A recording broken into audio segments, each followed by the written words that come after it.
হালুৱা গৰু গাই গৰু নহয় এটা হালুৱা গৰুৱে ক'ৰ পৰা গাখীৰ দিব কলে বাবা এটো মোৰ কি ভুল হল বোলে বাবা হালুৱা গৰুৱে গাখীৰ নিদিয়ে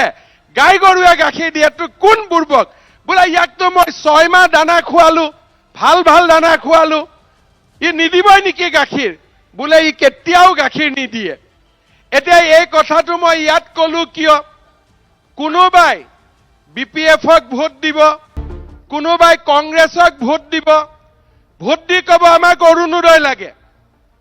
ভোট দি কব আমাক মাটিৰ কাগজ লাগে ভোট দি কব আমাক ৰাস্তা লাগে তেতিয়া এমএলএ কি কব যে বাবা ভোট দিয়াৰ আগতে খবৰ কৰিছিল নাই দিছপুৰত কাৰ চৰকাৰ আছে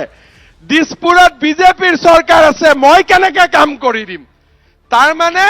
আমাৰ এমএলএ জনে যিমানে দানা নোখোৱা কিয় গাখীৰ দিব নোৱাৰিব কাৰণ দিল্লীত মোদীৰ চৰকাৰ দিছপুৰত বিজেপিৰ চৰকাৰ তাৰ মানে আমি কাক ভোট দিম যিটো গৰুক দানা খোৱালে গাখীৰ দিব যদি আমি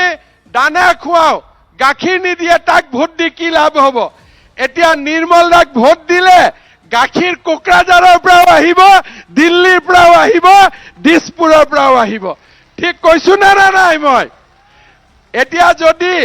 বিপিএফক ভোট দিও কংগ্ৰেছক ভোট দিও হিয়তি কব আমাৰ চৰকাৰটো কতো নাই ততি আমাক কিয় ভোট দিছিলি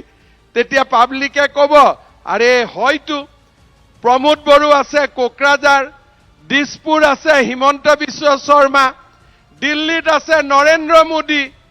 এতিয়ানো ই ক'ৰ পৰা কাম কৰিব কিন্তু ইলেকশ্যনত ভোট দিওতে আমি যদি যিটো গৰুক দানা খোৱালে গাখীৰ দিব তাক যদি আমি ভোট দিও তেতিয়ালে আমি কামৰ কাৰণে চিন্তা কৰিব নালাগে আমাৰ কাম ধুনীয়াকৈ হৈ গৈ থাকিব মই ঠিক কৈছো নে নাই একদম ঠিক কৈছো নহয়